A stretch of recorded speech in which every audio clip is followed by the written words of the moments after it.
Hi, welcome to our channel where we share the most intriguing stories. It began with a letter, polite, official, and dripping with arrogance. A homeowners association wanted my land. I said no. That's when the pressure campaign started. SUVs at my gate, forged maps, drones in the night. They thought I'd fold. They had no idea who they were dealing with. It started like a slow drip, harmless at first, barely noticeable. A letter in the mailbox, thick stock, gold trim, and a logo that practically screamed self-importance. Silver Canyon's Homeowners Association. I remember chuckling as I opened it, thinking it was some mass mailer garbage. Instead, it was a formal proposal to purchase my land, complete with language like community alignment, long-term vision, and the kicker, fair market value compensation for integration. Integration into what? Their sterile canyon suburb full of identical clay-colored McMansions and passive-aggressive mailbox flags. My name is Bradlyn Stone. I'm 42, retired military investigator, and currently a professor of constitutional law at a local university just outside Scottsdale. I own a 4-acre property that backs up to a ridgeline the HOA calls unincorporated visual obstruction. My house isn't part of Silver Canyon's. In fact, it's older than Silver Canyon's. Hell, my land patent has Abraham Lincoln's name on it. And that's not even a joke. My great-great-grandfather homesteaded here. The house I live in now, I built it myself. Post-discharge therapy, nail by nail. I wasn't interested in their vision. I sent back a courteous rejection, including a certified letter with a scanned copy of my deed, parcel registration, GPS-marked survey, and notarized confirmation from the county assessor's office stating that my land was not and never had been part of Silver Canyon's. I even highlighted a fun little line in the zoning history, independently governed parcel, exempt from annexation without owner consent. That should have been the end of it, but the drip kept dripping. 2 weeks later, I received another envelope.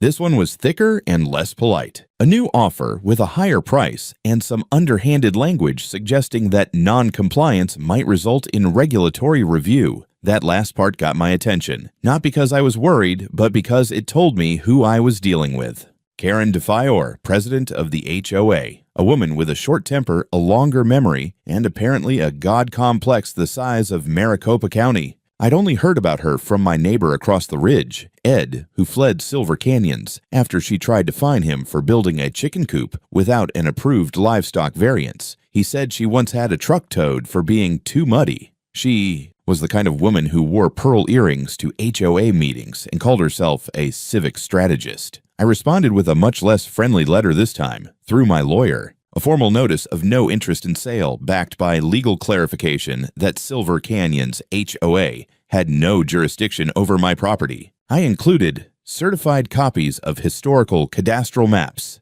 an affidavit from a licensed surveyor, a cease and desist clause regarding future unsolicited contact. I even signed it myself in red pen just to make it memorable. The very next day, someone left a flyer taped to my gate. It wasn't HOA branded. It looked like it had been printed in someone's garage, but it read, "Join our community vision. Stoneview Villas coming soon." There was a crude sketch of my land with tiny villas drawn on top of my porch. I stood there holding the paper like it was a ransom note. The gall wasn't even subtle anymore. It was cartoonish. I scanned it, cataloged it, and added it to my folder. I knew enough about people like Karen to recognize escalation. This wasn't about money. This was about control. The following Monday, a black SUV idled at the edge of my private drive for 10 minutes. The windows were tinted, but I counted 3 figures inside. They didn't get out.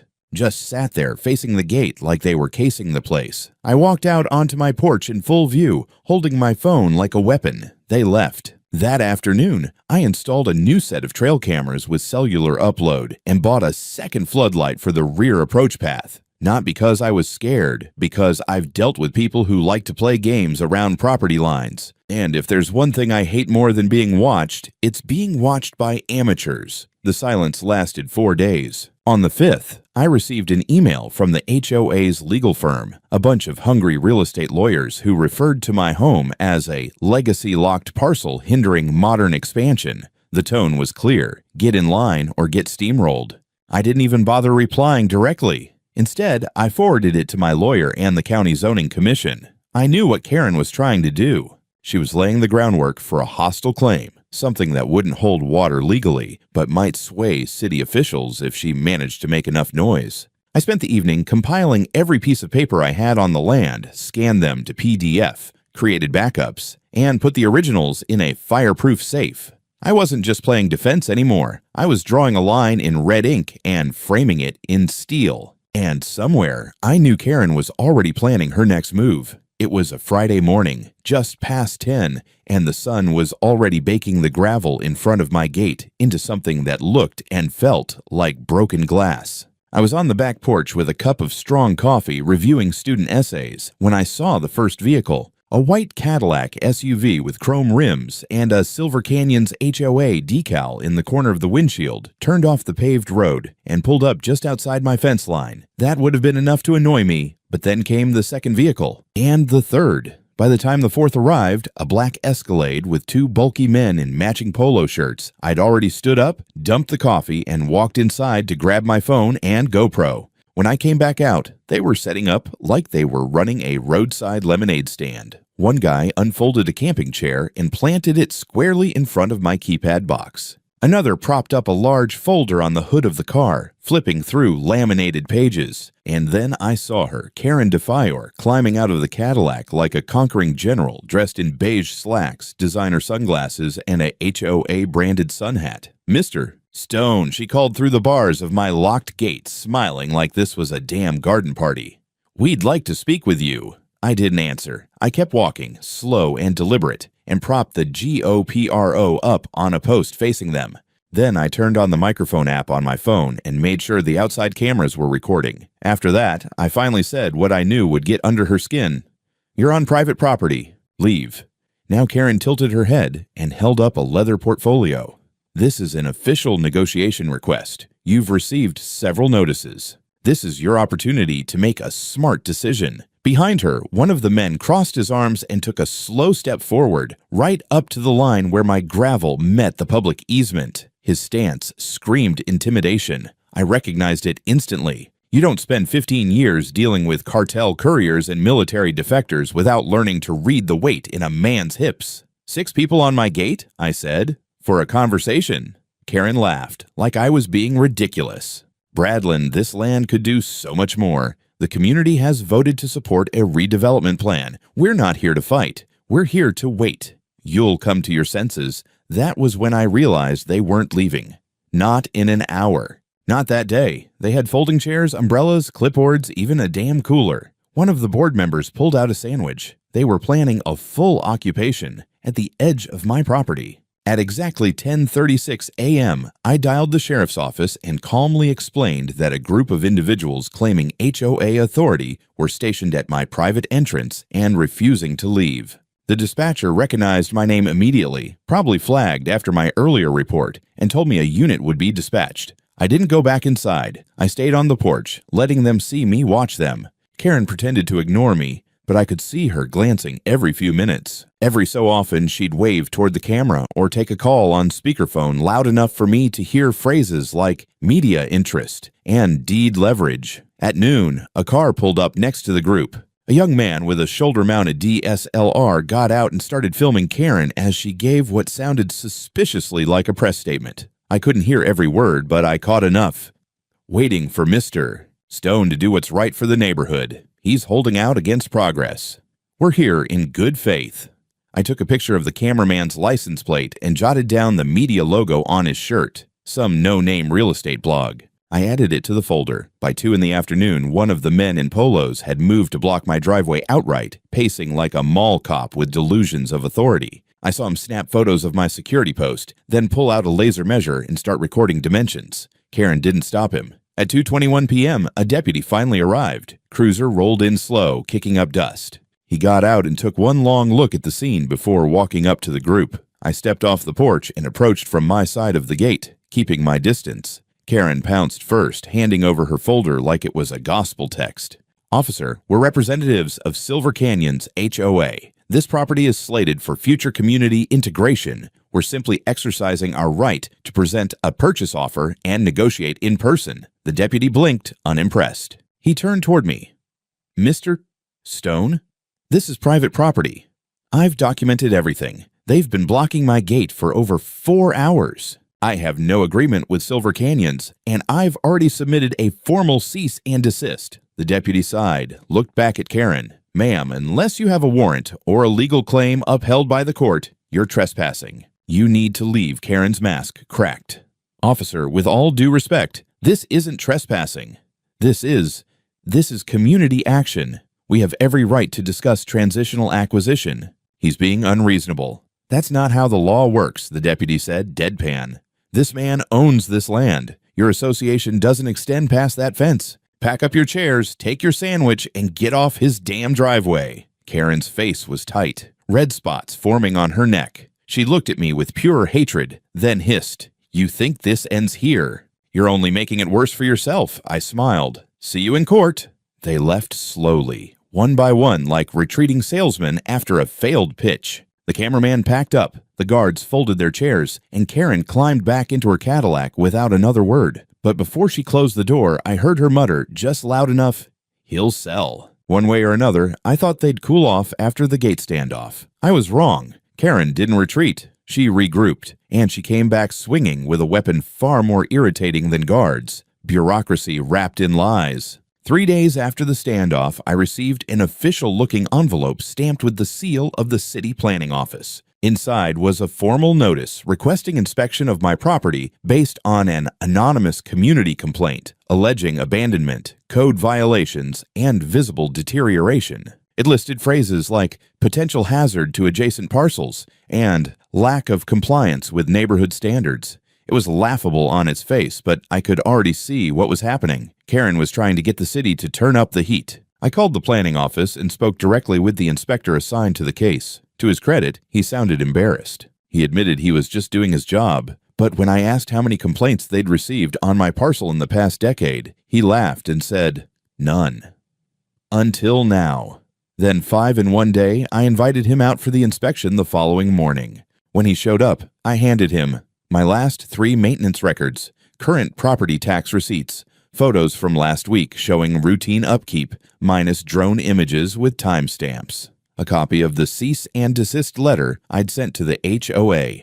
He stayed for 15 minutes, inspected my gutters and front porch, and told me point blank, "This is a clean property. Someone's wasting our time." It wasn't even noon when I saw the next salvo. Someone had planted a new sign next to the road that borders the north edge of my land. A crisp, laminated placard stuck into the ground like a realtor's open house notice. It read, "Future site, Stoneview Villas, a Silver Canyons expansion project bringing luxury to the canyon. Estimated completion 2025. My blood froze. Not because it was dangerous, because it was audacious." The sign had a mock rendering of my house, erased and replaced with a cluster of identical stucco villas, a small artificial pond, and a stone entrance sign that said, "Welcome home." I yanked the sign out of the ground, drove straight to the HOA office, and walked in carrying the damn thing under my arm. The receptionist froze when she saw me. Karen wasn't in, of course. The coward never is when she knows she's crossed a line.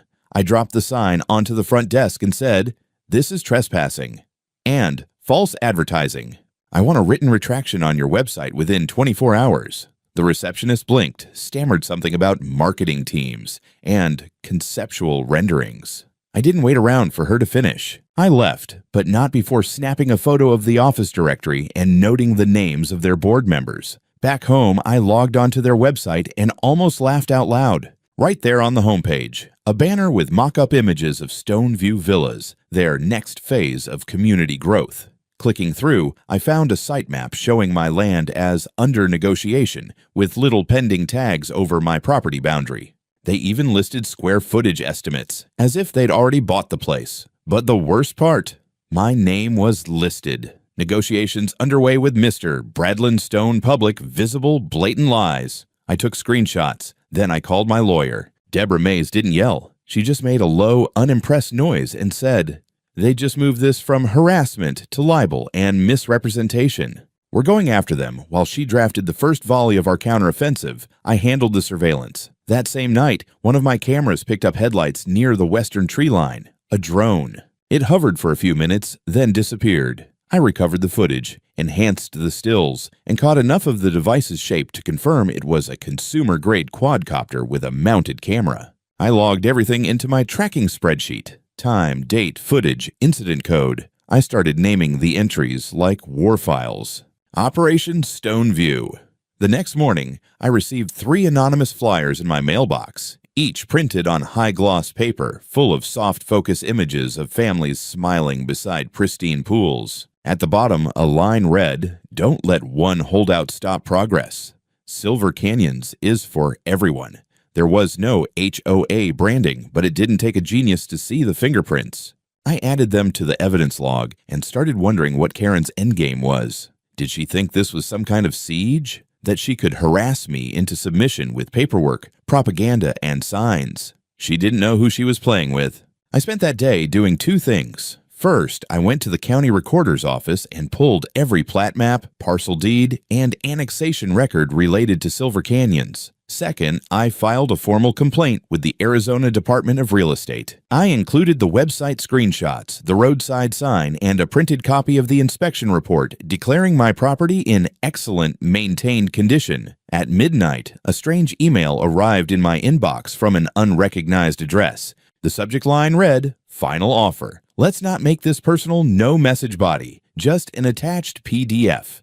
I didn't open it. I forwarded it to Deborah. By the time Monday rolled around, I wasn't just angry. I was operational. Everything Karen had thrown at me so far, her roadside theater, her PR campaign, her drone flybys, and fake listings, I had cataloged, time-stamped, and converted into ammunition. It was time to fire back. Deborah called me early. Her voice was crisp and caffeinated. "We're going aggressive," she said.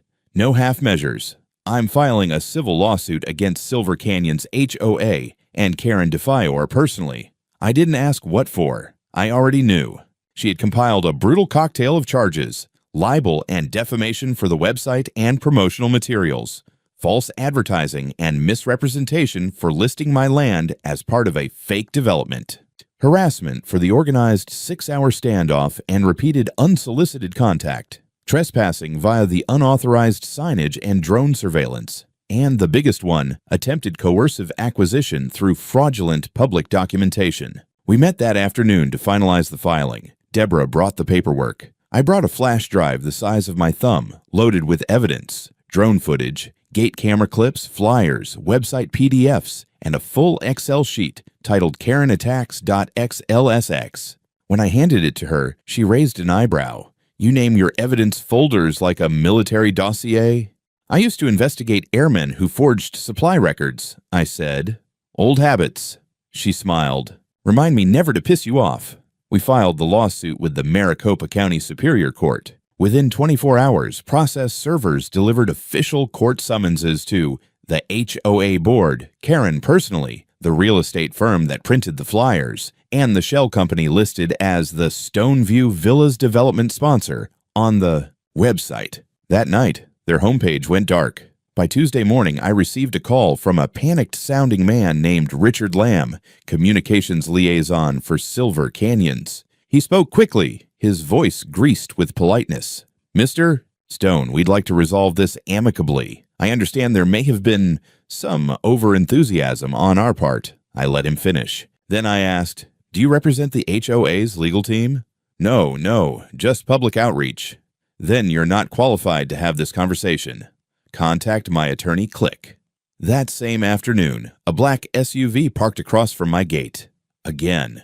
But this time, it didn't leave. I noted the license plate, wrote it down, and watched from my window. 2 hours later, the driver got out, walked to the edge of my driveway, and dropped a white envelope onto the gravel. Then he got back in and drove off. Inside the envelope was a letter. No logo. No header. Just text. "All of this can still go away. You don't want to ruin your life over dirt.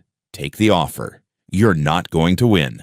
I added it to the pile. 2 more signs popped up near the entrance to Silver Canyons. Oversized vinyl banners reading "Future site of Stoneview Villas, Phase 1 sold out," and "Final phase coming soon. Only 1 parcel remaining." They were using my land as a marketing gimmick now. I filed a secondary motion for an emergency injunction to cease all marketing using my name or property likeness. Deborah pushed it through in record time. The court granted a temporary restraining order preventing HOA and its affiliates from referencing me, my land, or any future project connected to my address. By Thursday, the HOA had gone full damage control. Their lawyers responded to the lawsuit by claiming miscommunication, draft phase renderings, and non-binding promotional material. They argued that the standoff at my gate was a community engagement event and that Karen had acted on her own discretion in organizing it. Deborah's response was deliciously surgical. She submitted a 20-page rebuttal that included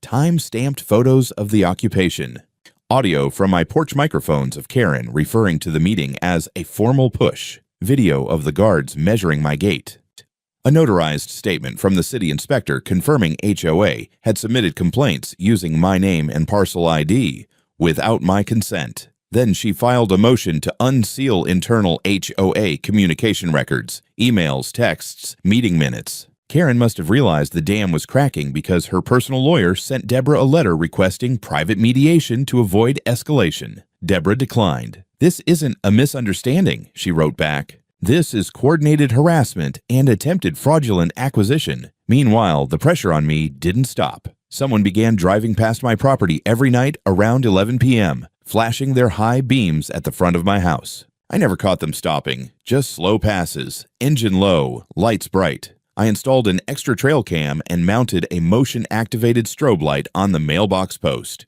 Petty, but effective. The drive-bys stopped. Then came the most outrageous stunt yet. Friday morning, a crew of landscapers showed up at the edge of my property with a work order. They were scheduled to prepare the frontage for HOA visual unification. I walked out and asked to see the paperwork. It was printed with a Silver Canyons header and included an address, mine, with landscape refresh, erosion control, boundary beautification marked under work items. I asked who signed it. They pointed to the name at the bottom, Karen DeFior. I handed them a copy of the restraining order and told them if they crossed the fence line, I'd press charges. They left, but they didn't take the equipment. They left it right there, just beyond the property line. 2 gas trimmers, a shovel, and a 4-foot aluminum pole with a Silver Canyons flag zip-tied to it. I didn't touch it. I called the sheriff. He laughed when he saw it.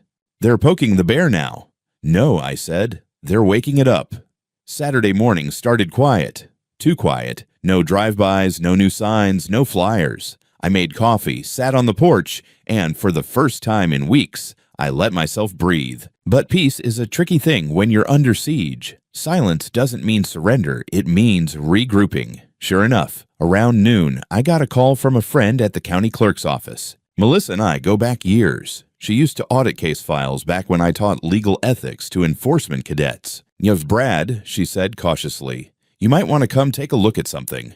She wouldn't explain on the phone, just told me to come down to the records department, 3rd floor, bring ID. When I arrived, Melissa didn't waste time. She pulled a folder from her desk drawer, slid it across the table. "Recognize anything?" Inside were several plat maps, printed fresh, each stamped with the county seal, date of last edit, and document ID. But something was very, very wrong. My parcel 11A, registered under my name for more than 16 years, was now marked as pending annexation by Silver Canyons HOA. Not just on one map, on 3. Same title block, same signature line, same disclaimer, filed per Community Infrastructure Adjustment per Agreement SCHOA 215B. I'd never signed, received, or heard of such an agreement. "Where did this come from?" I asked. Melissa frowned. "All 3 documents were filed electronically last Thursday. Someone uploaded a batch from an external notary account. The file signatures check out on paper, but I can tell you right now, these aren't originals." She pointed at the bottom. "Forged notarization, fake witness names, an overlay of a non-existent agreement." It was sloppy, but it had passed first-glance scrutiny. "This looks like a fraud ring," I said, standing up. "I thought you'd say that." We printed out certified copies. I took them straight to Deborah. She went pale when she saw them. "If these made it into the official record system," she said, "Karen's plan was never just harassment. It was hostile acquisition." Within 2 hours, Deborah filed a motion to suspend recognition of all recent plat submissions for Parcel 11A, citing forgery, misrepresentation, and abuse of public record systems. Simultaneously, we alerted the County Assessor's Office, the Arizona State Land Department, and the Real Estate Fraud Task Force. And it got worse. Late that evening, a new website popped up, stoneviewaz.com. It looked slick, professional, almost corporate. Featured a project titled Stoneview Villas at Canyon Rim. Photoshopped renderings showed rows of identical luxury homes built along the ridge, my ridge. The timeline was aggressive. Phase 1 construction begins spring 2026.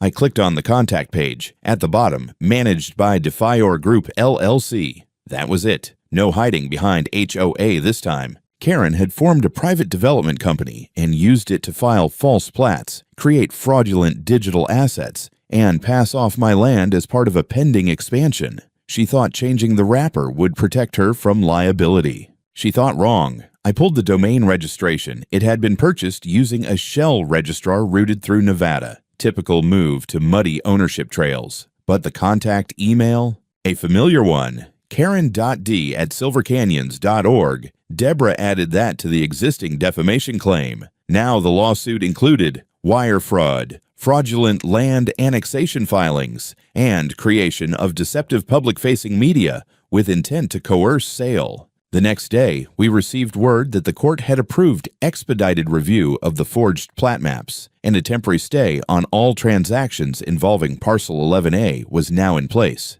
Karen had crossed a new line. This wasn't just harassment, it was criminal. Meanwhile, Silver Canyon's HOA went quiet. No response to legal filings, no updates on their site. Their social media went dark. But I knew better. A cornered animal isn't quiet because it's afraid. It's quiet because it's calculating. I doubled my surveillance, bought 2 new drones, reinforced my property line with trail cameras every 50 feet, motion detectors, solar floodlights, full perimeter lockdown. If they were going to try again, they'd leave a trail I could burn them with.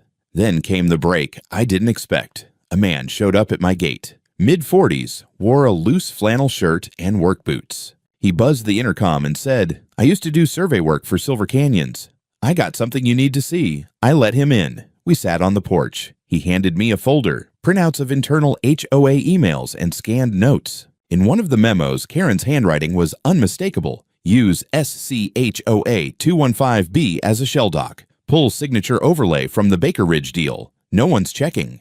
Just get it stamped. She'd reused forged templates from an entirely separate land dispute. And now someone inside had flipped. I looked at him. "Why are you giving me this?" He shrugged. "I don't like watching good land get stolen. And I sure as hell don't work for liars." Monday morning brought a different kind of tension, the kind where your coffee doesn't taste right and every phone buzz makes your skin tighten. Deborah texted early. "They're panicking."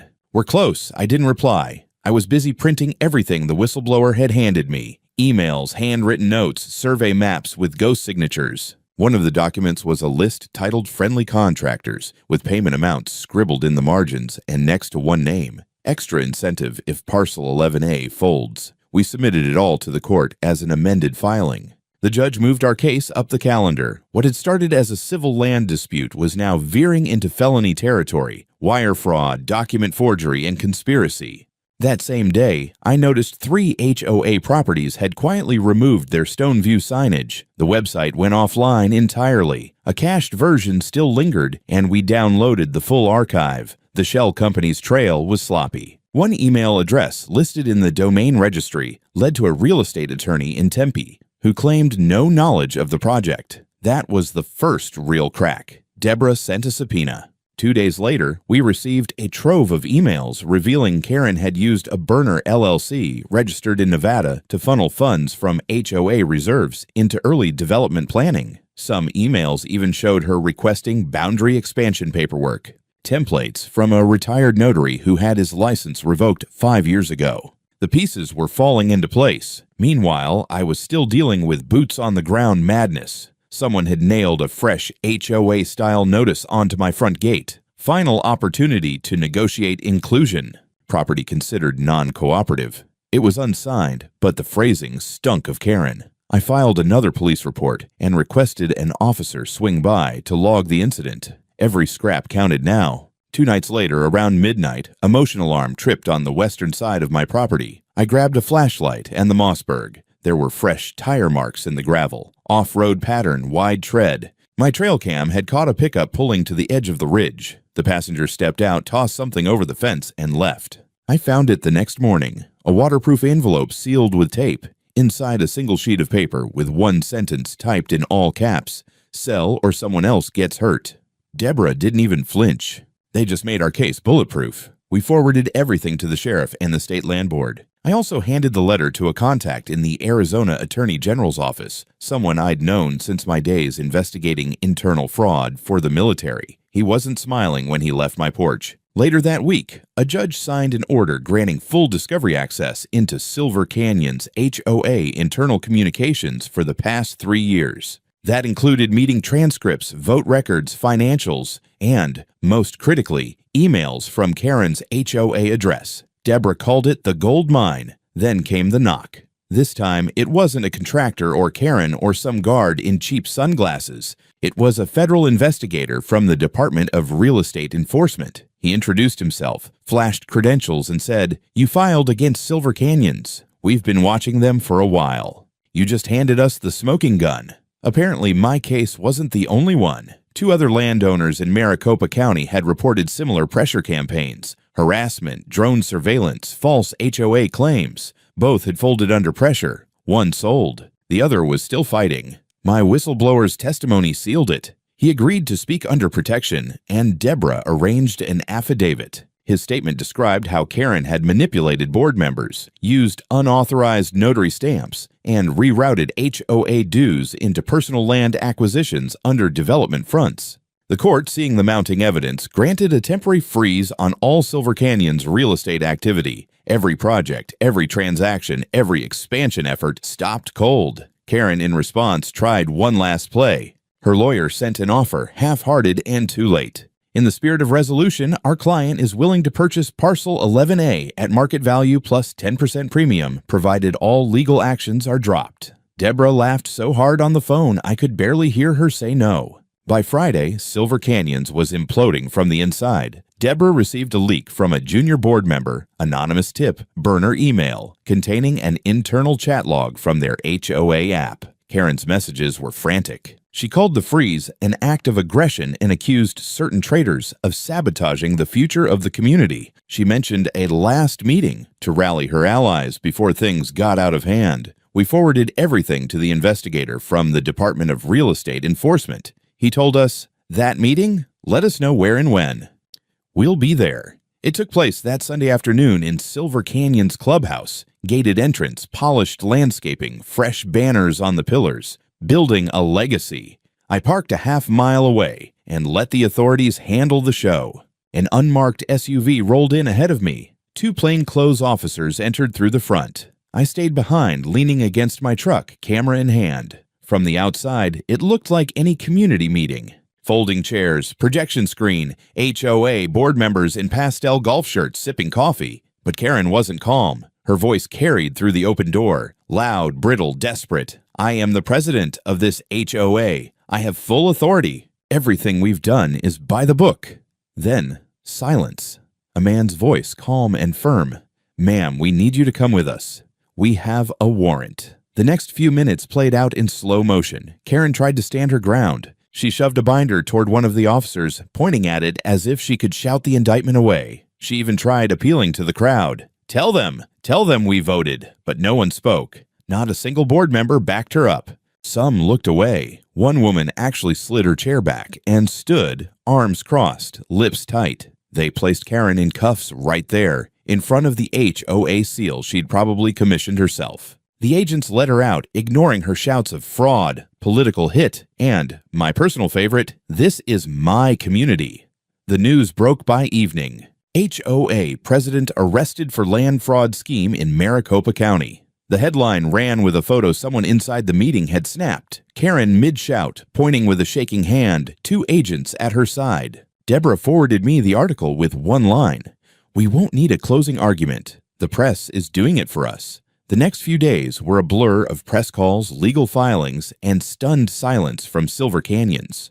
Their website replaced the homepage with a generic, "We are undergoing administrative review" banner. Karen's name was removed from all listings. But the most satisfying moment came when I received an official notification from the county recorder's office. All falsified maps had been voided. Parcel 11A was now flagged as permanently exempt from HOA jurisdiction per judicial order. Deborah had pushed for that clause. A few days later, I gave a short statement outside the courthouse. Reporters swarmed, cameras rolled, microphones thrust forward. One asked, "What would you say to Karen if she were watching right now?" I didn't hesitate. I'd say, some people build fences, others build empires. Karen tried both and ended up behind the wrong one.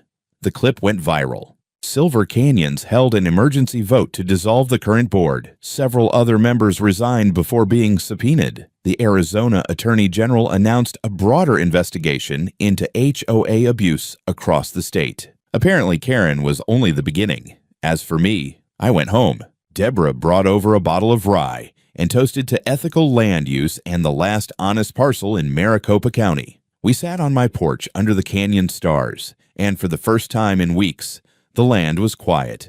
No threats, no letters, no guards, just silence and the electric hum of newly installed motion sensors along the ridge, blinking green. The weeks that followed were quieter, but not uneventful. In the legal world, silence is just the sound of wheels turning behind doors. Deborah called it the fallout phase, where the real damage reveals itself after the explosion.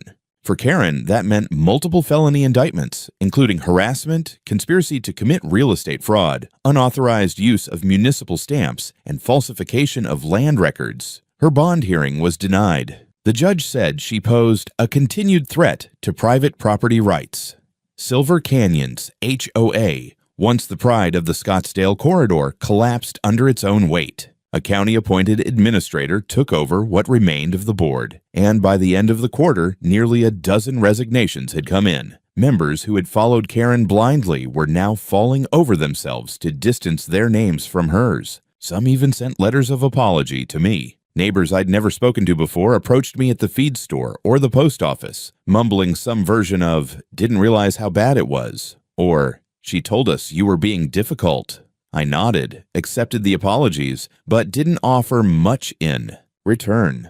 I wasn't in the mood to forgive, not yet. My land, however, was finally at peace. I installed new reinforced gates at both entrances, steel-framed, key-coded, with LPR cameras linked to a cloud system and the county sheriff's office. Deborah helped me file a civil protection order that made it illegal for any HOA member, former or current, to approach my boundary line without express permission. Violations would carry fines. I posted new signs, too. Big, clean, and impossible to miss. Private property. No HOA access. No negotiation. No exceptions. Trespassers will be prosecuted. And then, finally, I exhaled. I got back to work, both at the university and on the land. I repaired the south fence myself, laid new gravel on the drive, even started sketching plans for a greenhouse. That old corner of the lot, where Karen had once gestured toward her imaginary luxury villas, was now slated for tomatoes and bell peppers. Reporters kept calling. The story had gone viral in the HOA reform community. Yes, that's a thing. And there were podcasts, blogs, and even a Netflix documentary in early talks. I declined all the flashy interviews, gave one quiet statement to a local station. Just enough to put the record straight. This house was built by my hands. It stands on land deeded before Silver Canyons existed. It is not for sale. Not today, not tomorrow. And certainly not to anyone who thinks community means conquest. They aired it the next night with dramatic music and a slow pan of my canyon view. Whatever. I didn't ask for a soundbite. I just wanted the harassment to stop. And now it had. I still keep the letter they threw over my fence. The one that said, "Sell or someone else gets hurt." It's pinned to the inside of my workshop door, next to the copy of the court ruling that voided Karen's maps. Every time I grab a tool, I see both. One is a threat, the other is a promise kept. And if you ever drive down the back road into the ridge and see a house with a steel gate, a motion sensor clicking softly in the dusk, and a no HOA access sign gleaming in the Arizona sun, you'll know whose it is. Mine. Always was. Always will be.